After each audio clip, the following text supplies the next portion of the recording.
கற்றமற்றவருமாகிய இயேசு கிறிஸ்துவின் நாமத்தினாலே யாவருக்கும் வாழ்த்தலை தெரிவித்துக் கொள்கிறேன். சீனாவுக்கு ஹட்சன் டெய்லர் என்பவர் சுவிசேஷம் சொல்வதற்காக புறப்பட்டு சென்றார். அதற்கு முன்னதாகவே அவர் தன்னுடைய நாட்டிலே நல்ல சுவிசேஷகர் என்ற பெயர் எடுத்திருந்தார். அவர் கப்பலிலே சென்று கொண்டிருக்கும் போது கப்பல் மாலுமி அவரிடத்திலே வந்து, ஐயா, நாம் செல்ல வேண்டிய இடத்தை நோக்கி கப்பல் சென்று கொண்டிருந்தது. கப்பலை நடக்கும் காற்று இப்பொழுது நின்று விட்டது.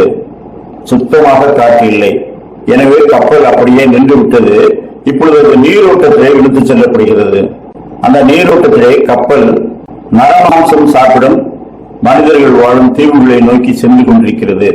எனவே நீங்கள் ஜெபியுங்கள், காற்று வீசும்படி ஜெபியுங்கள் என்று சொன்னார்.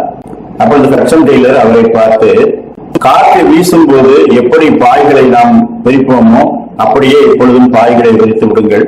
காற்று வீசும் போது என்னென்ன கருவிகளை இயக்குவீர்களோ அவைகளை எல்லாம் ஆயத்தப்படுத்தி செல்வதற்கு தயாராக இருங்கள், நான் ஜெபிக்க போகிறேன் என்று சொன்னார். உடனே மாலுமி ஆச்சரியப்பட்டு, அவரை ஜெபிக்க சொன்னோம், ஆனால் இவர் உறுதியாக எல்லாவற்றையும் தயார் செய்வது என்று சொல்கிறாரே, சரி அவர் சொன்னபடியே செய்வோம் என்று சொல்லி பாய்களின் கட்டுக்களை எல்லாம் அவிழ்த்து கப்பல் செல்வதற்கு என்னவெல்லாம் செய்ய வேண்டுமோ அதையெல்லாம் செய்தார். என்ன ஆச்சரியம், உடனே காற்று வீச ஆரம்பித்து விட்டது. அது லேசான காற்றாக இல்லாமல் பெருங்காற்றாக இருந்தது. 3/4 மணி நேரம் கழித்து மாலுமி மீண்டும் அவர்கிட்ட வந்து, ஐயா, ஜெபித்தது போதும், காற்று குறையும்படிக்க பொழுது வேண்டிக் கொள்ளுங்கள்.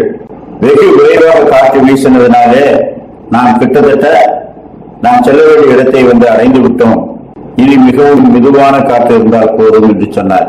அந்த 3/4 மணி நேரமும் ஹட்சன் டெய்லர் ஜெபித்துக் கொண்டே இருந்தார்.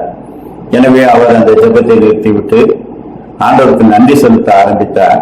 அப்பொழுது காற்றின் வேகம் குறைந்து அவர்கள் சரியான இலக்கை அடைந்தார்கள். யாக்கோபு 5:17 எலியா என்பவன் நம்மை போல பாடுள்ள மனுஷனாயிருந்தும் மழை பெய்யாதபடிக்கு கருத்தாய் ஜெபம் பண்ணினான். அப்பொழுது 3 வருஷமும் 6 மாதமும் பூமியின் மேல் மழை பெய்யவில்லை. மறுபடியும் ஜெபம் பண்ணினான். அப்பொழுது வானம் மழையை பொழிந்தது, பூமி தன் பலனை தந்தது. நாம் ஜெபிக்கும் ஜெபங்கள் கேட்கப்படும் போது அதை எல்லாவற்றிற்கும் மேலான பெரிய காரியங்களை செய்யும். கர்த்தர் சகலத்தின் மேலும் அதிகாரம் உள்ளவர். தம்முடையவர்களின் ஜெபத்தை கேட்டு இயற்கை சூழ்நிலைகளை மாற்ற வல்லவர். நாம் என்ன செய்வது என்று நினைக்கும் போதெல்லாம் கர்த்தர் தம்முடைய ஆசீர்வாதமாகிய காற்றை வீச பண்ணுகின்றார். தீங்கு பெறும் காற்றுக்களை அவர் அமர்த்தி போடுகின்றார். அந்த நம்பிக்கையோடு நாம் அவர்களை ஜெபிப்போம். எலியா பெற்ற வெற்றியை போல நாமும் வெற்றி பெறுவோம். அப்படிப்பட்ட சிந்தனைகளோடு அனுதினமும் நாம் ஜெப சிந்தனையோடு வாழ கர்த்தர் தாமே நமக்கு நல்ல கிருபைகளை தந்தருள்வாராக.